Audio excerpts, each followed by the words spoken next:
Hello friends, आप देखना शुरू कर चुके हैं इस यूट्यूब चैनल का video tutorial series open journal system OJS का वर्जन 3.x की वीडियो ट्यूटोरियल सीरीज है जो कि हिंदी लैंग्वेज में है। आप इस चैनल को सब्सक्राइब कर लीजिए और बेल आइकन प्रेस कर दीजिए ताकि आपको ओजेएस से रिलेटेड सभी वीडियो ट्यूटोरियल सीरीज के वीडियोस के अपडेट्स मिलते रहें। ओजेएस 3.x से रिलेटेड कोई भी प्रॉब्लम हो, होस्टिंग सर्वर से रिलेटेड कोई प्रॉब्लम हो, थीम से रिलेटेड कोई प्रॉब्लम हो, पब्लिकेशन से रिलेटेड कोई प्रॉब्लम हो, प्लगइन से रिलेटेड कोई प्रॉब्लम हो, तो आप मुझे कमेंट्स करके बता सकते हैं, उसका सॉल्यूशन देने की कोशिश की जाएगी। वीडियो काम का लगे तो लाइक्स एंड शेयर ज़रूर करें। कोई एडवाइस हो तो कमेंट्स करके बता सकते हैं। अभी आज हम इस वीडियो में हम देखेंगे जो ओपन जर्नल सिस्टम या जर्नल मैनेजमेंट में HTML गेली के बारे में हम अभी कुछ ट्यूटोरियल्स डालेंगे, जिसमें HTML गेलीस क्यों आई, किस लिए आई, कैसे बनेगी, क्या परफॉर्म होगा, क्या क्या टेस्टिंग होती हैं, ये सब हम देखेंगे।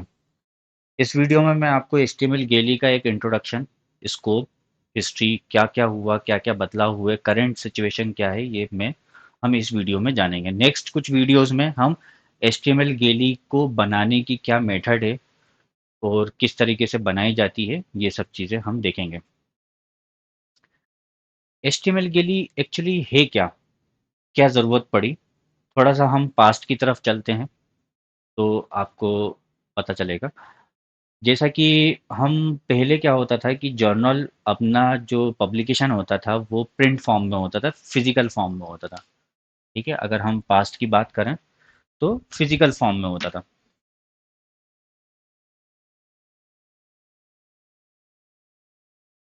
फिजिकल होता था मतलब प्रिंटेड, जिसको मैं बात करूं तो प्रिंटेड होता था। देन प्रिंट करने के बाद जितनी भी वर्ल्ड वाइड जो लाइब्रेरीज होती थी, रिसर्च इंस्टीट्यूट्स होते थे, जो उस डिसिप्लिन से रिलेटेड जो होते थे, मींस पहले क्या, डिसिप्लिन जितने भी होते थे उनको वो जर्नल्स की कॉपी भेजी जाती थी, प्रिंटेड कॉपीज को भेजते थे, ताकि जो नेक्स्ट आगे जो रिसर्च हो रही है या जो अगले जो स्कॉलर्स हैं, रिसर्चर्स हैं, उस पर्टिकुलर आर्टिकल्स को अपने आर्टिकल्स में इम्प्रोवाइज कर सकें, उसको रेफरेंस कर सकें, उसके कुछ डेटास को अपने रिसर्च में इनपुट्स कर सकें, साइटेशंस कर सकें। इसके लिए वो कॉपीज़ को हम ज़माने भर की जितनी वीडियोस लाइब्रेरीज होती थी, यूनिवर्सिटीज़ की लाइब्रेरीज होती थी, रिसर्च इंस्टीट्यूट्स की लाइब्रेरीज होती थी, उनमें हम भेजते थे डिसिप्लिन वाइज। मतलब अगर वो फिजिक्स की है तो वो फिजिक्स फिजिक्स में फैल रही है, मेडिकल की है, डेंटल की है, तो वो उस पर्टिकुलर डिसिप्लिन में वो सर्कुलेट होती थी। ठीक। फिर यहाँ पर क्या हुआ, यहाँ पर एक प्रॉब्लम आती थी कि प्लेगरिज्म बहुत ज़्यादा होता था। जो प्लेगराइज्ड जो होता था वो बहुत ज़्यादा हो जाता था। क्यों हो जाता था? क्योंकि वो उस ऑथर्स को वो कॉपी मिली ही नहीं, वो उसने पढ़ा ही नहीं, और जो रिव्यूअर्स होते थे उनको उनके पास कोई मेथड नहीं थी प्रॉपर प्लेगरिज्म को चेक करने की। अगर उस फील्ड का वो रोज हर आर्टिकल्स को अगर पढ़ रहा है और उसके माइंड में वो सारी चीज़ें होती थी, मतलब हम माइंड पे हम टोटली किसी की याददाश्त पे पूरा डिपेंडेंट है प्लेगरिज्म पे। फिर इसी के साथ हमारा एक और एरा आया जिसको हमने बोला इंटरनेट एरा। इंटरनेट इस दुनिया में आ चुका था। इंटरनेट एरा से पहले, अगर इंटरनेट एरा मतलब कंप्यूटर एरा आ चुका था, जहाँ पर हम अब जो कॉपीज़ को है, जो भी हमारी कॉपीज़ थी, वो हम डिजिटल फॉर्म में रखने लगे। मतलब अगर हम इसको एक और डिवाइड करें, इंटरनेट एरा से पहले भी क्या आया, कंप्यूटर एरा आया। कंप्यूटर आ गया, डिजिटलाइज आ गया, है ना, कंप्यूटर आ गया।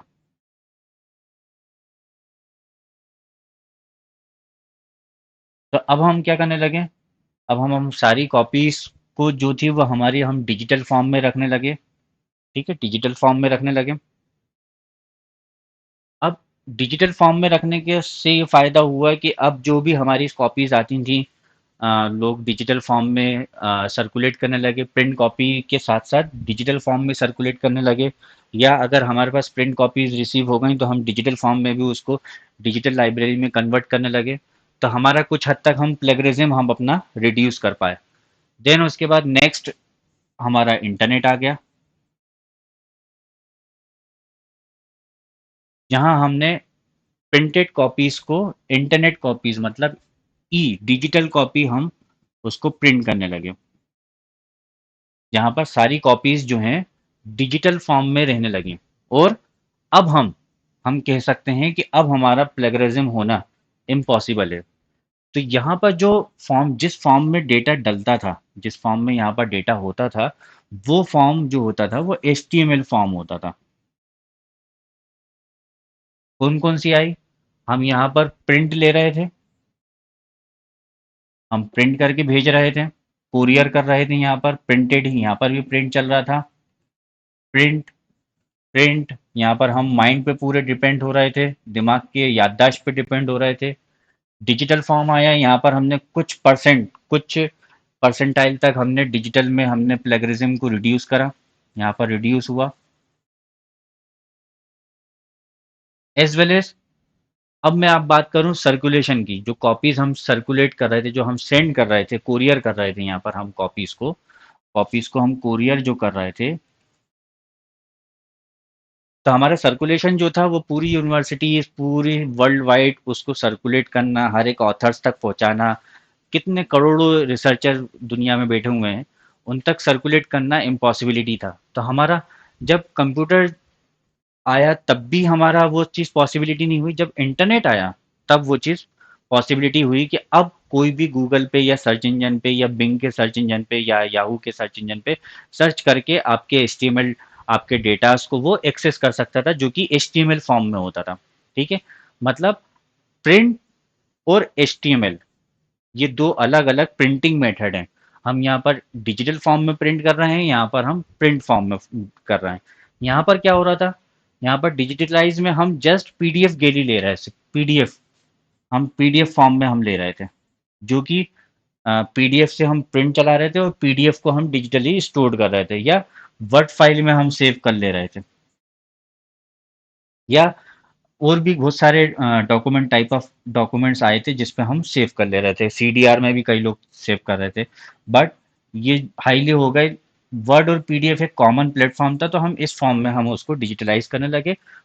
नेक्स्ट हमारा HTML के लिए आया, जिसका सर्कुलेशन बहुत इजी हो गया, कोई भी उसको गूगल पे सर्च करके हमारे आर्टिकल्स को साइट कर सकता है, रिड्यूस कर सकता है, रीयूज कर सकता है। ठीक है, उसको साइटेशंस कर सकता है, इसको इम्प्रोवाइज कर सकता है, जो भी XYZ जो एक रिसर्चर एक एग्जिस्टिंग आर्टिकल्स को कर सकता है। साथ ही साथ क्या हुआ, हमारे आर्टिकल्स की रीचेबिलिटी बढ़ गई। रीचेबिलिटी मतलब प्रिंटेड कॉपीज सभी ऑथर्स को पहुंचाना इम्पॉसिबल था।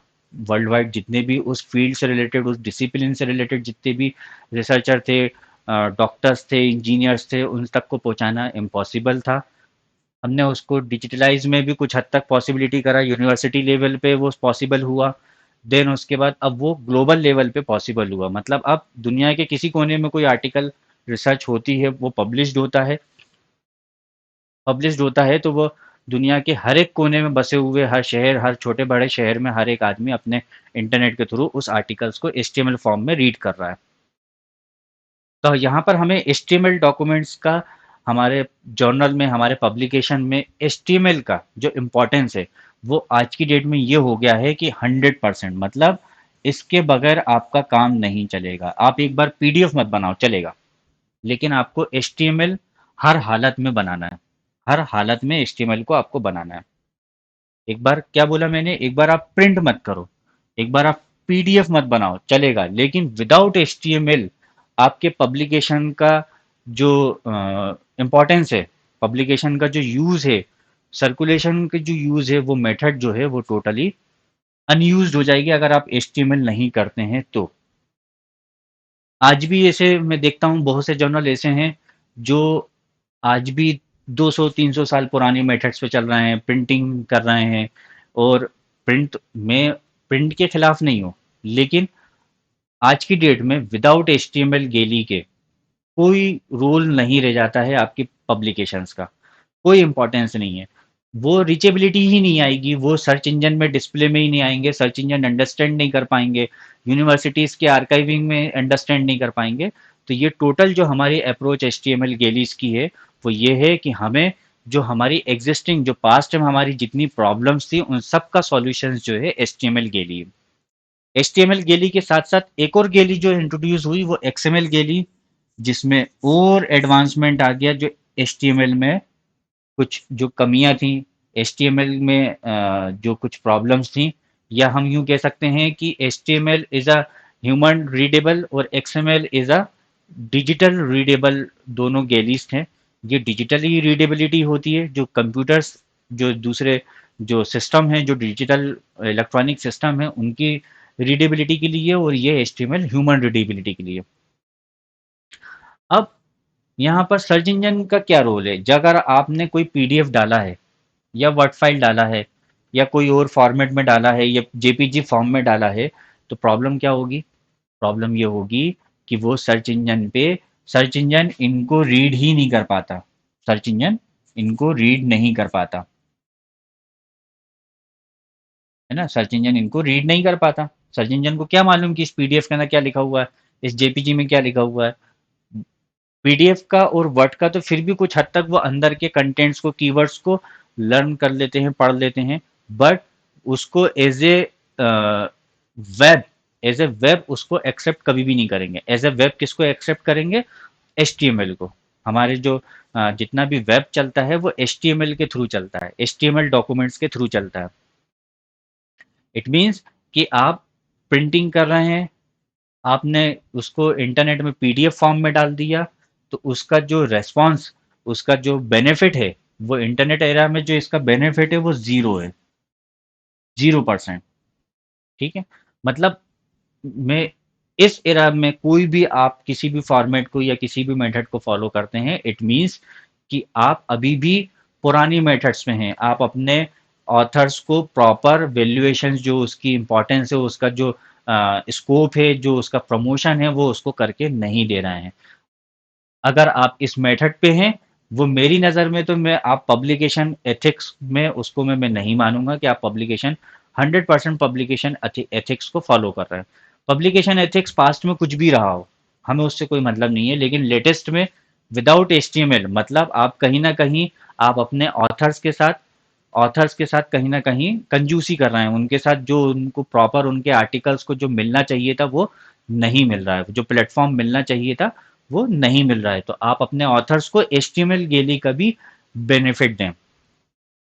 साथ ही साथ कई जर्नल्स में मैंने देखा कि HTML गेली वो बना तो रहे हैं, बट मतलब अगर मैंने 200 जर्नल्स पे स्टडी करी तो 200 के 200 HTML गेली गलत बना रहे हैं।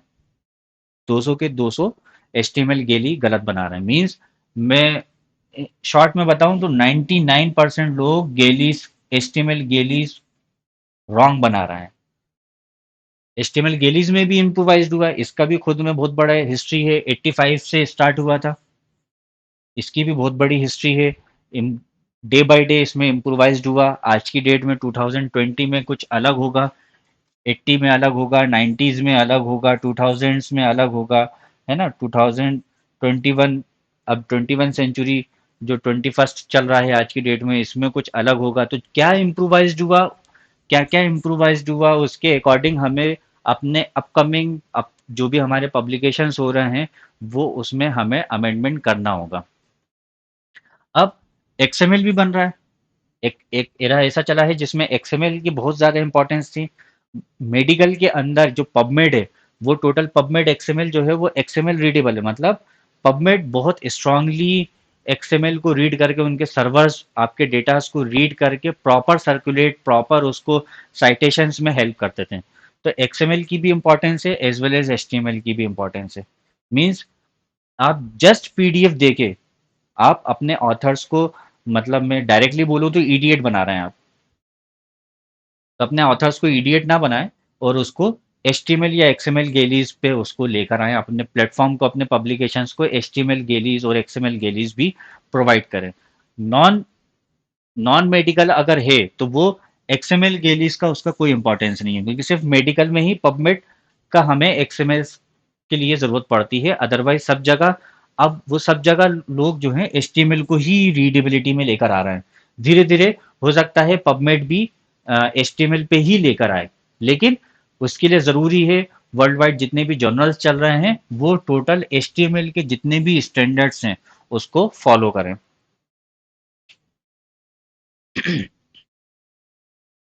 अब एचटीएमएल कैसे बनाना है, हम अपने अभी अपकमिंग कुछ वीडियोस में मैं आपको इंट्रोड्यूस करूंगा, कैसे बनाते हैं, कौन कौन से हमारे पास सॉफ्टवेयर्स हैं, उसमें इनवैलिड मेथड्स कौन कौन सी हैं, हम क्या गलती कर रहे हैं, कौन कौन सी गलती कर रहे हैं, गार्बेज की गलतियां कर रहे हैं, एचटीएमएल की फॉर्मेटिंग में गलतियां कर रहे हैं, तो वो सारी चीज़ें हम अपकमिंग कुछ वीडियोस में हम देखेंगे।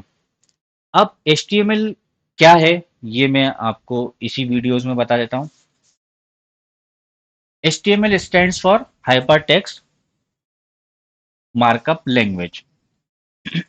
मार्कअप हम एक एक बता रहे हैं, एक ऐसी लैंग्वेज जो डिजिटल लैंग्वेज कहलाती है, इंटरनेट लैंग्वेज कहलाती है, जो हमारी इंटरनेट पे और डिजिटल लैंग्वेज में हमारी चलती है, जिससे वेब जो हमारा वर्ल्ड वाइड वेब जो हमारा इंटरनेट है वो HTML लैंग्वेज को अंडरस्टैंड करता है। हमारी जितनी भी वेबसाइट्स होती हैं, जितनी भी वेबसाइट्स होती हैं उसका आउटपुट HTML होता है, और वो HTML को ही आपका जो ब्राउज़र है वो अंडरस्टैंड करता है। आपका इंटरनेट वर्ल्ड जो है वो HTML पे ही चलता है, HTML लैंग्वेज पे चलता है। तो क्या स्टैंड हो गया HTML का फुल फॉर्म? HTML। धीरे धीरे चलता हूँ, उल्टा चलता हूँ। लैंग्वेज मीन्स इंटरनेट लैंग्वेज है, इंटरनेट है, वेब वर्ल्ड में चलता है, जो हमारा वर्ल्ड वाइड वेब है, triple W world wide web है, उस पे चलता है। इसके कुछ प्रोटोकॉल्स होते हैं, प्रोटोकॉल्स मतलब ट्रिपल डब्ल्यू प्रोटोकॉल सबसे पहले आया था, फिर उसके बाद H T T T P protocol आया, फिर इसमें एस लग के सिक्योर प्रोटोकॉल आया। ठीक है, ऐसे कई सारे प्रोटोकॉल्स आए जो इंटरनेट वर्ल्ड में चलते हैं। ये प्रोटोकॉल्स आए, इंटरनेट आया, आईपी एड्रेस के थ्रू चला, जिसमें आईपी प्रोटोकॉल आया, ट्रिपल डब्ल्यू आया। हम आज की डेट में हम H T T P S protocol को फॉलो करते हैं, और एक लैंग्वेज है जो इंटरनेट एक दूसरे इंटरनेट की लैंग्वेज है जो इंटरनेट अंडरस्टैंड करता है, और हम जो वेब देखते हैं, वेब पेज देखते हैं, वो इस लैंग्वेज में HTML लैंग्वेज में लिखी होती है। हमें उसको ह्यूमन रीडेबिलिटी में लाने के लिए एक लैंग्वेज है वो। मार्कअप, मार्कअप हम क्यों बोल रहे हैं? क्योंकि इसमें मार्किंग होती है। मीन्स हम हर चीज को मार्क करते हैं, जैसे हम डबल कोड में मार्क करते हैं ना, कोई डेटा होता है, कोई इंफॉर्मेशन होती है, हम उसको हम मार्क करते हैं। तो मार्कअप लैंग्वेज मतलब हम किसी पर्टिकुलर कोई सिंबल्स या टेक्स्ट के थ्रू हम उसको मार्क कर रहे हैं, जिससे हमारा जो हमारा इंटरनेट वर्ल्ड है, जो हमारा वेब वर्ल्ड है, वो उस चीज को अंडरस्टैंड कर सके कि कौन सी चीज क्या है। हाइपर टेक्स्ट, हाइपर टेक्स्ट मतलब ये बहुत एडवांस हो गया। हाइपर टेक्स्ट मतलब हमें इंटरनेट में आपने देखा होगा, हम एक चीज गूगल पे सर्च करते हैं, फिर वो सेट ऑफ टेक्स्ट कंटेंट दिखाता है, जिस पे हम लिंक्स पे क्लिक करते हैं तो फिर अगली कोई वेबसाइट पे पहुंचा देता है, फिर हमें वहां पर कुछ दिखता है, वहां पर हम कुछ लिंक्स पे क्लिक करते हैं, फिर वो अगली कुछ वेबसाइट पे पहुंचा देता है, अगले कुछ वेब पेजेस ओपन कर देता है, फिर वहां से हम क्लिक करते हैं, फिर आगे। तो मतलब बहुत सारा वेब वर्ल्ड बनता जा रहा है। मतलब हमने एक वेब पेज खोला, उससे हम एक लिंक पे गए, अगला वेब पेज खोला, एक और अगला वेब पेज खोला, अगला वेब पेज खोला, फिर हो सकता है वो इससे लिंक हो, वो इससे लिंक हो। तो हमारा वेब वर्ल्ड मतलब एक दूसरे से सब इंटरलिंक्ड है, हम एक के बाद एक इंफॉर्मेशन पे डाइवर्टेड होते जा रहे हैं, एक के बाद एक सारी इंफॉर्मेशन पे हम डाइवर्टेड हो जा रहे हैं। और कहीं ना कहीं हर चीज़ जो है इंट्रोडक्शन, उसकी एक एक चीज़ जो है इंटरलिंक्ड है। मीन्स अब मैंने सर्च करा H T M L search करा, एक वेब पेज आया, उस पर लिखा हुआ है HTML की इंट्रोडक्शन लिखा हुआ, और उसने बोला है कि रीड ऑल्सो, तो उस पर लिखा हुआ है XML। हमने XML लिंक पे क्लिक करा, XML का इंट्रोडक्शन आ गया, फिर XML के इंट्रोडक्शन पे लिखा हुआ है रीड ऑल्सो कि HTML, तो हमें वो वापस HTML के वापस पेज पे पहुंचा रहा है ना। तो एक सब एक दूसरे से पेज जो है इंटरलिंक्ड है। तो हाइपर टेक्स्ट मार्कअप लैंग्वेज मतलब उल्टा समझे तो एक लैंग्वेज, मार्कअप कोडिंग उसके अंदर हो रही है, और हाइपर टेक्स्ट टेक्स्ट एक दूसरे से लिंक्ड है। ठीक है। अब पहले जो हमारा 90s के टाइम पे 20s के टाइम पे जो चलता था, वो लिंक होता था, ए टैग बोलते थे, लिंक मतलब हम लिंक से एक दूसरे के ऊपर डाइवर्टेड होते थे। ठीक है। और एक दूसरे से डेटा हम कम्युनिकेट करते थे। बट अभी जो होता है, अभी 20s के एरा में, 90s के ये 20s के एरा में, जो आफ्टर 2010 के एरा में ये हुआ कि अब और भी कई सारी मेथड आ गई हैं डेटा को अंडरस्टैंड करने के लिए। लिंक के अलावा, लैंग्वेज के अलावा कई सारी और भी कई सारी मेथड्स जो हैं वो इंट्रोड्यूस हो चुकी हैं। ठीक है। अब इसका स्कोप क्या है, क्यों कर रहे हैं हम इसको, क्यों हम इतनी बड़ी बेवकूफ़ी कर रहे हैं? सिंपल सी बात है। हमारे सबसे प्रिंटेड मेथड में क्या होता था, आपको अगर कोई आर्टिकल रिव्यू करने के लिए आए, तो आप उसका प्लेगरिज्म कैसे चेक करेंगे? कोई हमारे पास टूल नहीं है। अगर हम कंप्यूटर और इंटरनेट एरा हटा दें, तो सिर्फ प्रिंटेड के दम पे आपका प्लेगरिज्म चेक करना इम्पॉसिबल है। आपके सिर्फ आपने जो रीड आउट किया है, मतलब हमें बहुत हाईली क्वालिफाइड, जो बहुत ज़्यादा रिसर्चर्स में इन्वॉल्व होता था, सिर्फ वही प्रॉपर बता सकता था कि प्लेगरिज्म इसमें है कि नहीं है। वो भी पढ़ के परसेंटाइल में एग्जैक्ट फिगर नहीं बता पाता था। कंप्यूटर लेवल, जब कंप्यूटर एरा आया, कंप्यूटर आ चुका था, तो यूनिवर्सिटी में जो भी आर्टिकल्स आ रहे हैं, तो हम उसमें फाइंड आउट करके, सर्च कर करके हम कुछ प्लेगरिज्म चेक कर पा रहे हैं, वर्ल्ड वाइड फिर भी नहीं कर पा रहे थे। फिर वर्ल्ड वाइड के लिए इंटरनेट एरा आया, वह इंटरनेट एरा आया जहाँ पर इंटरनेट लाने का मकसद ही यही था कि इंफॉर्मेशन वर्ल्ड वाइड सर्कुलेट करना, एक दूसरे से इंफॉर्मेशन शेयर करना। तो उसका जो पर्पस था, तो वो हम कह सकते हैं कि जर्नल का भी उसमें पर्पस था, स्कोप था, ऑब्जेक्टिव था कि हमें इस पर्पस को भी सॉल्व करना है। अब आज की डेट में हम हमारे पास बहुत सारे ऐसे टूल्स हैं, ऐसे सॉफ्टवेयर्स हैं। जैसे आपने प्लेगरिज्म का आप सॉफ्टवेयर यूज़ करते हैं, आइथेंटिकेट एक सॉफ्टवेयर यूज़ कर सकते हैं, यूज़ करते हैं। यूनिवर्सिटीज़ में बहुत सारे प्लेगरिज्म के सॉफ्टवेयर चलते हैं। तो ये सब सॉफ्टवेयर क्या है, ये क्या कर रहे हैं, इंटरनेट वर्ल्ड के थ्रू आपकी सारी जो जो भी आपके एग्जिस्टिंग आर्टिकल्स हैं, उसको मिला मिलाकर उसको चेक कर रहे हैं कि आपने कहीं से कोई डेटा कॉपी पेस्ट तो नहीं डाल दिया है। ठीक है। और अभी भी, अब अभी आज की डेट में हम बात करें, तो हमारा जो प्लगरिज्म जो चेक हो रहा है, वो भी परफेक्ट नहीं है। क्यों परफेक्ट नहीं है? यहाँ पर मैंने फिर से एक नई चीज़ बता रहा हूँ कि वो प्लगरिज्म हम जो चेक कर रहे हैं वो परफेक्ट नहीं है। एक इंफॉर्मेशन है, वो इंफॉर्मेशन, सॉरी, हम इंफॉर्मेशन को हम शो कर रहे हैं, हमने इंटरनेट पे डाल दिया। बट प्लगरिज्म मतलब हमने कोई सेंटेंस लिया, या हमने कोई पैराग्राफ लिया, हमने अपने आर्टिकल में डाल दिया। ठीक है। प्लेगरिज्म चेक करा, हमने कहीं से ये डेटा कॉपी पेस्ट किया था, वो प्लेगरिज्म में पकड़ में आ गया, क्योंकि इंटरनेट वर्ल्ड में सब जुड़े हुए हैं। देन हम क्या करते हैं, उसकी मीनिंग सेम आए, वर्ड्स को चेंज कर देते हैं। मीन्स हम इस चीज को दोबारा रीजनरेट कर लेते हैं। ठीक है। रीजनरेट कर लेते हैं, मीनिंग सेम रखते हैं, बट हम उसके वर्ड्स को चेंज करके हम उसका प्लेगरिज्म रिमूव कर देते हैं। ठीक है।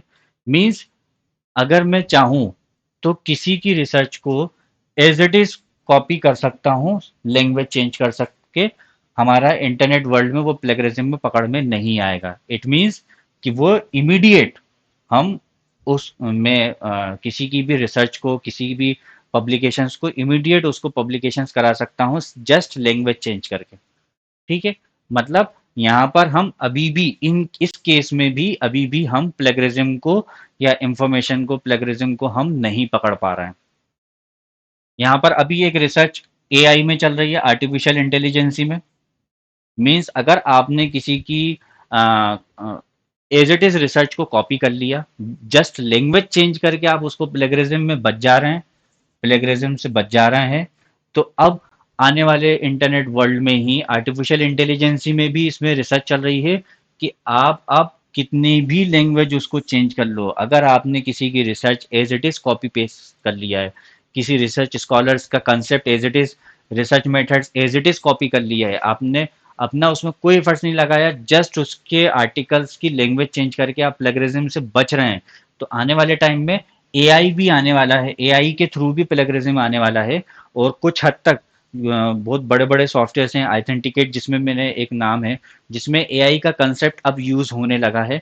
अब उनके टूल्स इतने एडवांस हो चुके हैं कि आप कितनी भी लैंग्वेज चेंज कर लो, अगर उसकी मीनिंग सेम निकल रही है तो वो पकड़ लेंगे उसको।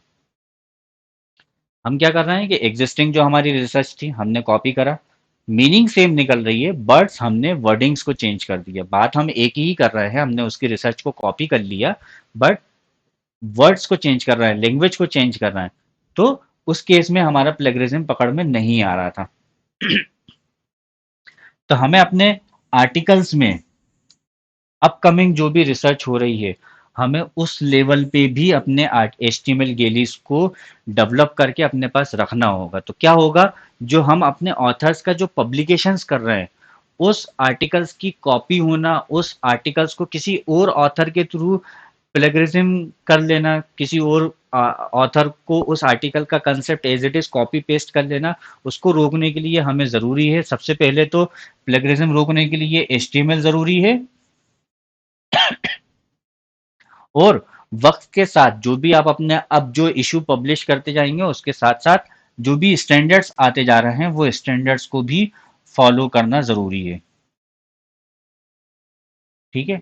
तो हम जो अभी तक जो 2014 में भी एक है ना इसके स्टैंडर्ड्स बने थे, तो वो 2014 में जो नया कंसेप्ट आया था कि अब एचटीएमएल गैली में ये भी होना चाहिए, वो सारे स्टैंडर्ड्स के बारे में भी हम डिस्कस करेंगे, कौन से स्टैंडर्ड्स को क्या चीज़ करना होता है वो भी हम डिस्कस करेंगे।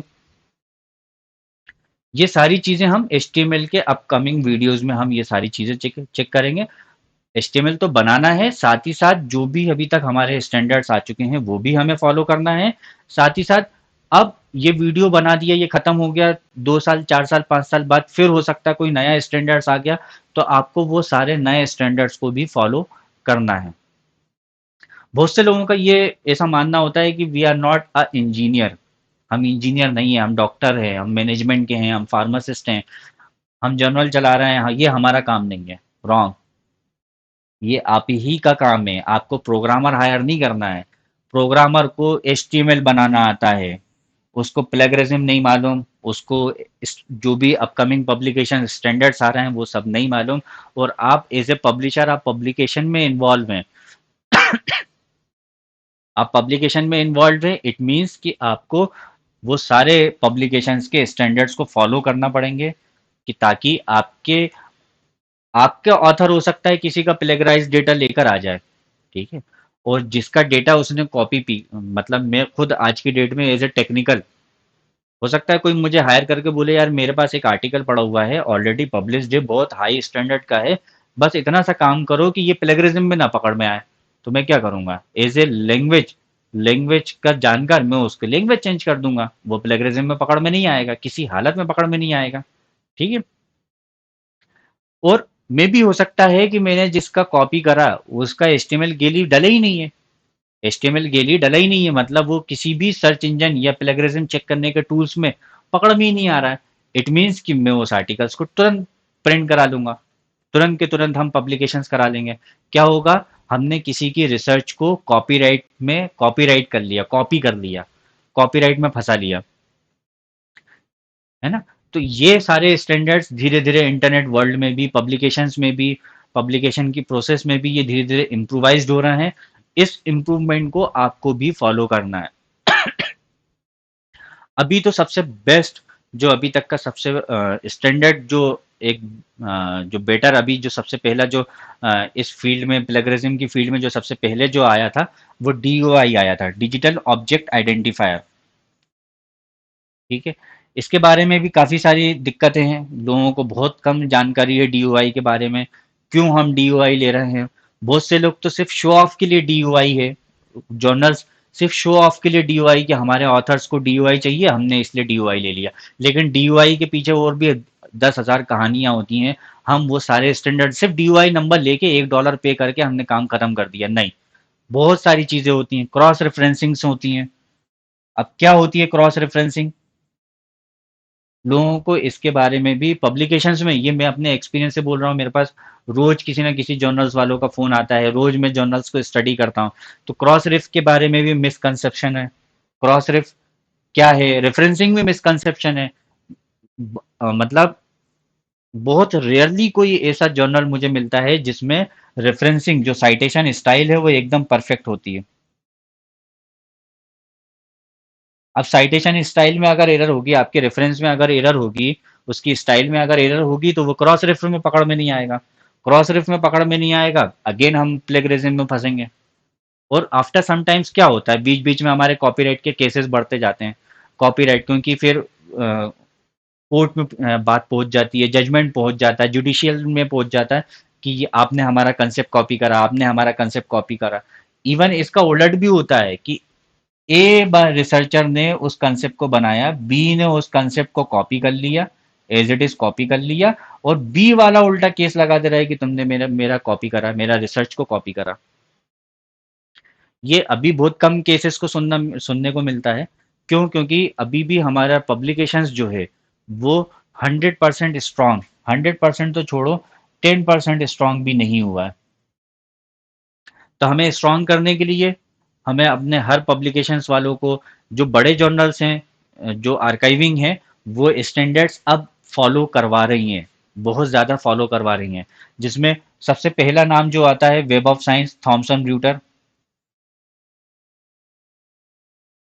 दूसरा आपने डी ओ ए जे सुना है, डी ओ ए जे, ये भी बहुत अपने अपने स्टैंडर्ड्स को फॉलो करा रहा है। इनमें आपको आर्काइव इंडेक्सिंग करना, मतलब बहुत ज़्यादा एफर्ट्स लगाना पड़ेगा। इसके बाद क्रॉस रेफरेंसिंग बहुत अच्छा रोल प्ले कर रहा है, डिजिटल ऑब्जेक्ट आइडेंटिफायर बहुत डीओआई के थ्रू बहुत अच्छा रोल प्ले कर रहा है। तो आपको अपने इन सारे स्टैंडर्ड्स को फॉलो करना पड़ेंगे कि आपके पास क्वालिटी पेपर आए, प्लस क्वालिटी पेपर के साथ साथ कोई कॉपीराइट, कॉपीराइट का कोई उसमें प्रॉब्लम ना हो, कॉपीराइट कोई लोचा ना हो, किसी तरह का किसी कोई रिसर्चर आपके पास कोई पीडिएटरी आर्टिकल्स पब्लिश ना कर दे। क्या होगा, ये सब जो है आपके आर्टिकल्स के ये चेक करते हैं कि वो पीडिएटरी तो नहीं है। एक भी आर्टिकल आकर आपका पीडिएटरी होता है, या एक भी ऑथर उसके अंदर पीडिएटरी होता है, ये आपको कभी भी आपको इंडेक्सिंग आर्काइविंग नहीं देंगे, किसी हालत में नहीं देंगे। और इन लोगों के पास हैं, इस लेवल के टूल्स हैं जो चेक कर लेते हैं कि आपने कोई आर्टिकल्स, पीडिएटरी आर्टिकल्स या पीडिएटरी कोई प्रैक्टिस तो नहीं कर रहा है। तो आपको उस तरह के आपको स्टैंडर्ड्स को फॉलो करना पड़ेंगे। इसमें एक और मैं एग्जांपल जोड़ देता हूँ। मान लीजिए कि आपने 2020 में एक आर्टिकल पब्लिश करा, एचटीएमएल आर्टिकल ना होने की वजह से 2021 में, या एचटीएमएल आर्टिकल तो बनाया लेकिन रॉन्ग बनाया, वो सर्कुलेट नहीं हुआ, तो 2021 में सेम आर्टिकल किसी और ने पब्लिश कर दिया। तो जो, और उसने जो पब्लिश करा उसने परफेक्ट कर दिया, उसने एचटीएमएल गेलीज और ज़माने भर के फॉर्मेट्स को, स्कीमा को, ओपन ग्राफ को, सबको परफेक्टली फॉलो कर लिया। तो जो आप पे जो कॉपीराइट का जो आप पे जुडिशियल जो जाएगा, वो आपके अगेंस्ट होगा। मींस एक्चुअल तो वर्क आपका था लेकिन आपके अगेंस्ट हो गया। ये भी, ये वेब ऑफ साइंस, डीओएजे और भी जो कॉपीराइट है, जुडिशियल है, वो आपके इसी सिस्टम को चेक करता है। ट्रेडमार्क आपने सुना होगा, ट्रेडमार्क में जब है ना, ट्रेडमार्क और कॉपीराइट में जब भी कोई केस जाता है, कॉपीराइट का कोई केस जाता है, तो वो प्रॉपरली इंट्रोड्यूस इंटरनेट वर्ल्ड में कब हुआ, उसको वो फर्स्ट मानते हैं। आपने भले ही पहले निकाल के अपने घर में रख दिया, उसको फर्स्ट कभी भी नहीं मानते हैं। आपने कोई कंसेप्ट अगर पीडीएफ फॉर्म में है, या उसको प्रिंटेड फॉर्म में आपने अपने पास रख लिया, लिख के रख लिया, वो किसी काम का नहीं है जब तक कि उसको इंटरनेट एरा में आप पब्लिश नहीं करते हैं। तो जब भी हमारा ट्रेडमार्क जब जब होता है, कॉपीराइट जब जब होता है, तो जुडिशियल भी उस चीज़ का पब्लिकेशन करती है ताकि वर्ल्ड वाइड जो है उसका चेक हो सके, वर्ल्ड वाइड उसका पॉपुलैरिटी को चेक हो सके। तो रिसर्च स्कॉलर्स में या स्कॉलर्स में या पब्लिक जर्नल पब्लिकेशंस में कॉपीराइट के उस लेवल पे, जुडिशियल लेवल पे पब्लिकेशन करना इम्पॉसिबल होता है। तो हम क्या करते हैं, हमारा जो कंटेंट होता है उसको इंटरनेट के लैंग्वेज में, इंटरनेट उसको हर आसानी से समझ सके, हमारी repositories open archive initiative protocols को फॉलो कर सकें, स्कीमा ऐसा हो कि वो हर स्कीमा में उसको अप्लाई हो सके, वो रीडेबिलिटी बढ़े, हमारे प्लेगरिज्म के टूल्स में वो डिटेक्ट हो सके, ताकि हमारा जो रिसर्च मटेरियल है वो हमारे ऑथर्स को एक सिक्योरिटी दे कि वो उसको कोई कॉपी ना कर सके। ठीक है। तो हम अभी जो आने वाले अपकमिंग जो अपकमिंग कुछ वीडियोस में देखेंगे कि HTML गेलिस कैसे बनाना है, वो भी प्रॉपरली, और वो उसको हम कैसे टेस्ट करते हैं, कौन कौन सी चीज़ें होती हैं, वो सारी चीज़ें तो हम नेक्स्ट वीडियो में देखेंगे।